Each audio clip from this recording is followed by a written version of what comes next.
Hello विद्यार्थी मित्रांनो, global online मध्ये तुमचं स्वागत आहे. विद्यार्थी मित्रांनो, आजच्या व्हिडिओमध्ये आपण 3 इयर लॉ सीईटीचा अपडेटेड सिलेबस पाहणार आहोत. ज्या विद्यार्थ्यांना 2025 मध्ये 3 इयर लॉ सीईटी द्यायची आहे त्या विद्यार्थ्यांसाठी हा व्हिडिओ महत्त्वाचा असणार आहे. व्हिडिओ शेवटपर्यंत नक्की पहा. या व्हिडिओमध्ये आपण 3 इयर लॉ सीईटी साठी असणारी एलिजिबिलिटी, एक्झामचा पॅटर्न, सिलेबस आणि त्या सिलेबसचं डिटेल डिस्कशन आज आपण करणार आहोत. तर विद्यार्थी मित्रांनो, सुरू करूया आजच्या व्हिडिओला. तर मित्रांनो, सगळ्यात पहिले आपण या परीक्षेची एलिजिबिलिटी पाहूयात. 3 इयर लॉ सीईटी देताना विद्यार्थी किंवा कॅन्डिडेट हा भारतीय रहिवासी असणे आवश्यक आहे. त्याच्यानंतर त्या कॅन्डिडेटकडे कुठलीही बॅचलर्स डिग्री भारतातल्या रेकग्नाइज युनिव्हर्सिटीकडनं मिळालेली असणं आवश्यक आहे. त्यानंतर जर आपण मार्क्स विषय पाहिलं तर 3 इयर लॉ सीईटी साठी एलिजिबल होण्यासाठी तुम्ही जर ओपन किंवा ईडब्ल्यूएस कॅटेगरीमधून असाल तर तुम्हाला कमीत कमी तुमच्या डिग्रीमध्ये 45% मार्क्स असायला हवेत. जर तुम्ही एससी एसटी कॅटेगरीमधून असाल तर तुम्हाला 40% मार्क्स या परीक्षेसाठी लागतात. आणि जर तुम्ही व्हीजेएनटी, एसबीसी किंवा ओबीसी कॅटेगरीमधून असाल तर तुम्हाला तुमच्या डिग्रीमध्ये कमीत कमी 42% मार्क्स असायला हवे. आणि जर तुमच्या डिग्रीच्या फायनल इयर मध्ये असाल, ग्रॅज्युएशनच्या शेवटच्या वर्षातील विद्यार्थी जे आहेत ते पण ही परीक्षा देऊ शकतात. कारण अर्थातच ज्यावेळेस तुमचं लॉचं ऍडमिशन होणार आहे त्याच्या पूर्वीच तुमचा डिग्रीचा रिझल्ट पण आलेला असेल आणि तो जो रिझल्ट आहे तुम्हाला ऍडमिशनच्या वेळेस सादर करावा लागणार आहे. तर मित्रांनो, आपण जर मार्क्सचं डिस्ट्रीब्युशन पाहिलं या परीक्षेमध्ये तर जनरल नॉलेज आणि करंट अफेअर्स याला 40 मार्क्स असतात, लीगल ऍप्टिट्यूड अँड लीगल रिझनिंगला 30 मार्क्स, लॉजिकल अँड अनालिटिकल रिझनिंगला 30 मार्क्स असतात. इंग्लिश या विषयाला 50 मार्क्स या 3 इयर लॉ सीईटी मध्ये अलॉट केलेले आहेत. तर विद्यार्थी मित्रांनो, याच्यामध्ये या एक्झामचा जर पॅटर्न आपण पाहिला तर टोटल जे क्वेश्चन्स येतात तुम्हाला 150 क्वेश्चन्स येतात आणि हे 150 एमसीक्यू असतात. आणि हे एमसीक्यू सॉल्व्ह करण्यासाठी तुम्हाला 120 मिनिटे म्हणजे 2 तासाचा वेळ दिलेला असतो. त्यानंतर प्रत्येक प्रश्नाला तुम्हाला 1 मार्क असतो. आणि या परीक्षेचा जो मोड आहे तो ऑनलाईन पद्धतीचा आहे. तसेच या परीक्षेचं जे मीडियम आहे ते इंग्लिश किंवा मराठी मीडियम तुम्ही सिलेक्ट करू शकता. तर मित्रांनो, या परीक्षेचा जो सिलेबस आहे तो आता आपण डिटेलमध्ये डिस्कस करूयात. सगळ्यात पहिले आहे legal aptitude and legal reasoning,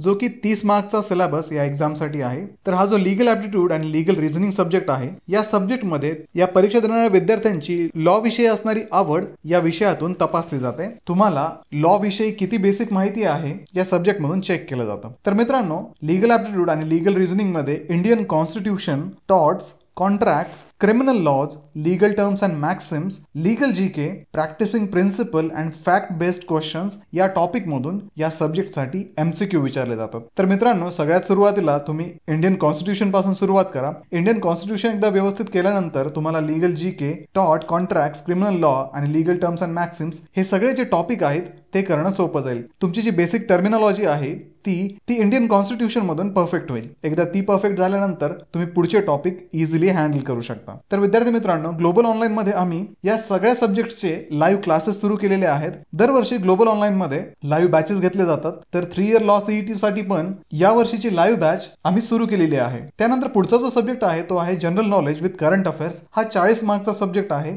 या सब्जेक्ट मधून तुम्हाला history, geography, general science, economics, important days, important first, international organisations, arts and literature आणि करंट अफेअर मागच्या एका वर्षामधील ह्या सगळ्या टॉपिक वरून जनरल नॉलेज मध्ये क्वेश्चन्स विचारले जातात. तर मित्रांनो जनरल नॉलेजचा स्टडी करताना बेसिकली तुम्ही 10वी पर्यंतचे बुक्स जे आहेत इतिहासाचे, जिओग्राफीचे, सायन्सचे हे तुम्ही रेफर करू शकता. त्यानंतर तुमच्याकडे येणारे जे न्यूजपेपर असतात जे नॅशनल लेवलचं न्यूज कव्हरेज परफॉर्म करतात तर त्या नॅशनल न्यूजपेपर मधून पण तुम्ही करंट अफेअर्सचा स्टडी करू शकता. त्यानंतर या जनरल नॉलेज आणि करंट अफेअर्स साठी जर बुक सजेस्ट करायचे झाले तर मी त्यासाठी एक सेपरेट व्हिडिओ या चॅनलवरती टाकलेला आहे. मी तुम्हाला त्या व्हिडिओची लिंक डिस्क्रिप्शन मध्ये देत आहे. त्या व्हिडिओ मधून तुम्ही कुठल्या सब्जेक्टसाठी कुठलं बुक वापरायला पाहिजे ते पण पाहू शकता. मित्रांनो, याच्यानंतरचा जो सब्जेक्ट आहे तो आहे लॉजिकल आणि अनालिटिकल रिझनिंग. तर हा 30 मार्क्सचा सब्जेक्ट आहे. याच्यामध्ये blood relation, analogy, coding decoding, odd words, syllogism, puzzle test, series, direction sense test, conclusions आणि क्लॉक्स अँड कॅलेंडर्स या टॉपिक मधून तुम्हाला प्रश्न विचारले जातात. तर मित्रांनो, हा जो सब्जेक्ट आहे हा ट्रिक बेस्ड सब्जेक्ट आहे. याच्यामध्ये जर तुम्हाला क्वेश्चन सॉल्व्ह करण्यासाठी ट्रिक्स माहिती असतील तर तुम्ही इझिली कुठलाही क्वेश्चन सॉल्व्ह करू शकता.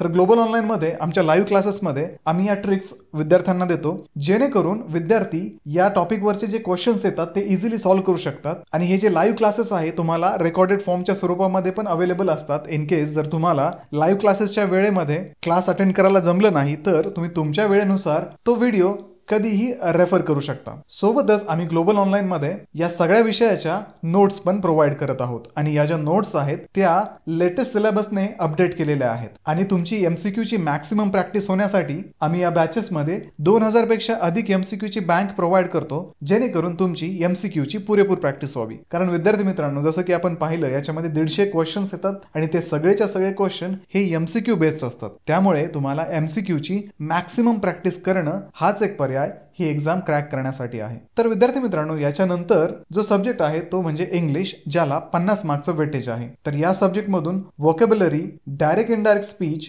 Active and passive voice, proficiency, English usage errors या प्रकारच्या टॉपिक्स मधून तुम्हाला या एक्झाम मध्ये प्रश्न विचारले जातात। तर मित्रांनो, ग्लोबल ऑनलाईन मध्ये या सर्व सब्जेक्ट वरती तुमची पुरेपूर प्रॅक्टिस करून घेतली जाईल, तुम्हाला कंप्लीट सगळा सिलेबस शिकवला जाईल। त्याच्यानंतर तुमची एक्झामची किती तयारी झाली आहे ते व्हेरीफाय करण्यासाठी तुमच्या मॉक टेस्ट पण या बॅच मध्ये घेतल्या जातात। त्या मॉक टेस्टच्या रिझल्ट वरनं तुम्ही आयडेंटिफाय करू शकता की तुमची या एक्झामची तयारी किती झाली आहे, कुठला सब्जेक्ट तुम्ही रिवाइज करायला पाहिजे आणि कुठल्या सब्जेक्ट मधला कुठला टॉपिक हा तुमचा कव्हर करायचा राहिला आहे। तर विद्यार्थी मित्रांनो, दरवर्षी आमच्याकडे या बॅचेस होतात आणि आमच्याकडे कोर्स केलेले जे विद्यार्थी आहेत आज चांगल्या टॉपच्या कॉलेजमध्ये त्यांची लॉची डिग्री परस्यू करत आहे। तर ग्लोबल ऑनलाईन या परीक्षेच्या प्रत्येक स्टेप वरती तुमच्या सोबत आहे। आमची 23 डिसेंबरला एक लाईव्ह बॅच सुरू होत आहे।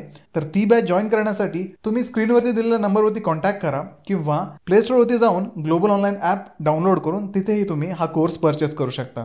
तर हा कोर्स ॲपमध्ये कसा परचेस करायचा याच्या ज्या स्टेप्स आहे त्या स्टेप्स मी कमेंटमध्ये तुम्हाला देत आहे। तर विद्यार्थी मित्रांनो, आपल्याकडे वेळ खूप कमी आहे, त्यामुळे वेळ घालवू नका आणि लवकरात लवकर या परीक्षेच्या प्रिपरेशनला लागा। आणि व्हिडिओ आवडला असल्यास लाईक करा, तुमच्या मित्रांना हा व्हिडिओ शेअर करा। एक्झामचेच असेच रेग्युलर अपडेट मिळवण्यासाठी ग्लोबल ऑनलाईनला सबस्क्राईब करा आणि तुमचे जर परीक्षेविषयी काही प्रश्न असतील तर मला कमेंट करून सांगा। तर भेटूया अशाच एखाद्या व्हिडिओमध्ये, तोपर्यंत एक्झामचं प्रिपरेशन करत राहा। थँक्यू।